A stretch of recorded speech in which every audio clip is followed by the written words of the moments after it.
કુરુક્ષેત્ર ધામ ખાતે અધિક માસને ધ્યાનમાં રાખીને વિશાળ તાપી સફાઈ અભિયાનનું આયોજન કરાયું હતું। દર વર્ષે અધિક માસ દરમિયાન હજારોની સંખ્યામાં શ્રદ્ધાળુઓ તાપી નદીમાં પવિત્ર સ્નાન કરવા માટે આવે છે। ત્યારે તાપી ઘાટ સ્વચ્છ, સુંદર અને સુવ્યવસ્થિત રહે તે હેતુસર વિવિધ ધાર્મિક અને સામાજિક સંસ્થાઓ એક મંચ પર આવી અનોખું સેવા કાર્ય હાથ ધર્યું હતું। આ સફાઈ અભિયાનમાં અનેક સેવાભાવી સંસ્થાઓના કાર્યકરો, યુવાનો અને સ્થાનિક લોકો મોટી સંખ્યામાં જોડાયા હતા। તાપી નદીના ઘાટ વિસ્તાર તેમજ આસપાસના વિસ્તારમાં સફાઈ કરી પ્લાસ્ટિક, કચરો અને ગંદકી દૂર કરાઈ હતી।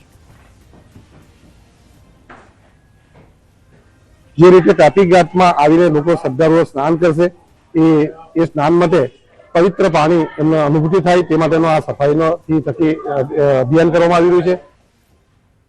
બનાસકાંઠાના વડગામ તાલુકાના મગરવાડા ગામે ખેડૂતો અને કિસાન સંઘની એક મહત્વની બેઠક યોજાઈ। આ બેઠકમાં ખેડૂતોની વિવિધ મુશ્કેલી અંગે ચર્ચા કરવામાં આવી। ખેડૂતોની રજૂઆત છે કે તળાવો ભરવા પાઇપલાઇન તો નંખાઈ છે, પણ હજુ સુધી ટીપું પાણી નથી આવ્યું। બટાકાના ભાવ તળિયે બેસી જતા ખેડૂતો દેવામાં ડૂબ્યા છે। ત્યારે બટાકામાં સબસિડીની પણ માંગ કરાઈ છે। ટેકાના ભાવે બાજરીની ખરીદીમાં ખેડૂતોને પૂરતી જાણકારી નથી અપાતી। ખેડૂતોની માંગ છે કે નોંધણીની તારીખ તાત્કાલિક લંબાવવામાં આવે। આ સિવાય પાક ધિરાણ માટે પડતી હાલાકી અંગે પણ ચર્ચા કરવામાં આવી હતી। બાજરીના ભાવ મને કોઈ ટેકાના ભાવે સરકારે ખરીદવાનું નક્કી કરેલ છે, પરંતુ ખેડૂતોને ખ્યાલ જ નથી કે ભાઈ ટેકાના ભાવ નક્કી કરેલ છે। માટે આમાં પણ 20 તારીખ સુધી લંબાવવા માટે સૌ આગેવાનો તરફથી રજૂઆત કરવામાં આવી। સરકાર શ્રી બટાકાને જે સ્ટોર મૂકે એમાં સબસિડી જાહેર કરે ખાસ માગણી, મુદ્દા નંબર 1 અમારી માગણી હતી। બીજા નંબરનો મુદ્દો હતો જે ખેડૂતો પાક ધિરાણ લે છે, સીસી ધિરાણ લે છે, એમાં બેંકોમાં ભારત સરકારની સબસિડી આવે છે, પરંતુ ગુજરાત સરકારની સબસિડી નાણાં વિભાગ ફાળવી દે છે, પરંતુ બેંકોના અણઆવડતના અણવહીવટના લીધે એની ડિમાન્ડ કરતા નથી, માટે નાણાં વિભાગમાંથી આવતો નથી, ખેડૂતોને મજૂર મળતું નથી। જૂનાગઢના પ્રસિદ્ધ પર્યટન સ્થળ સાસણગીરમાં મોન્સૂન ફેસ્ટિવલ યોજાશે। સાથે જ આવતા વર્ષથી મેંગો ફેસ્ટિવલનું પણ આયોજન કરાશે।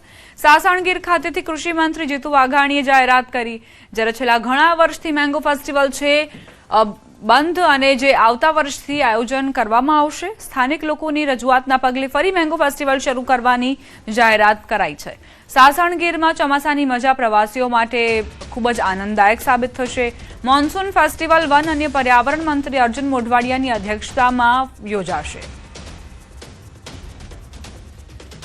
કેસર કેરી છે, ગીર કેસર, એને પણ એક ટેગ મળ્યો છે।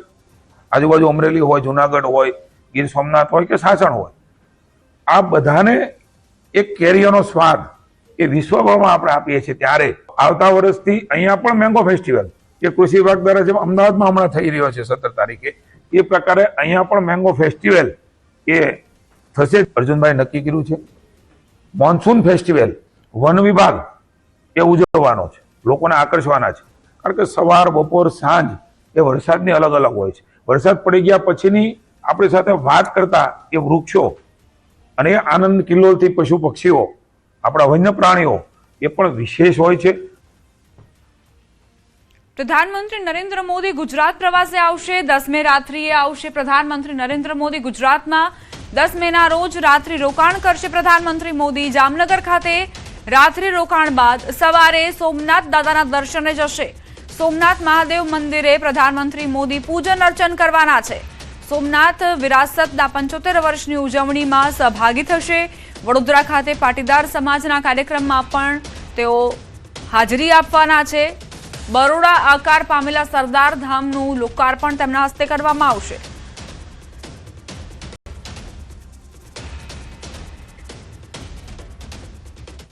ગીર સોમનાથમાં મહાદેવના સાનિધ્ય યોજાનાર સૂર્યકિરણ એર શો માટે ભવ્ય રિહર્સલ કરવામાં આવ્યું।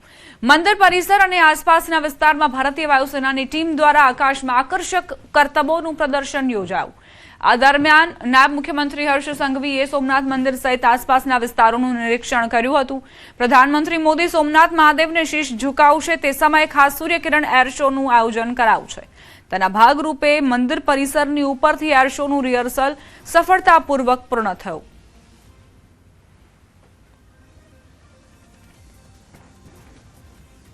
સોમનાથ અમૃત પર્વ નિમિત્તે નાયબ મુખ્યમંત્રી હર્ષ સંઘવીએ સાગર દર્શન ખાતે પ્રધાનમંત્રી મોદીના કાર્યક્રમોની પૂર્વ તૈયારીઓની સમીક્ષા કરી.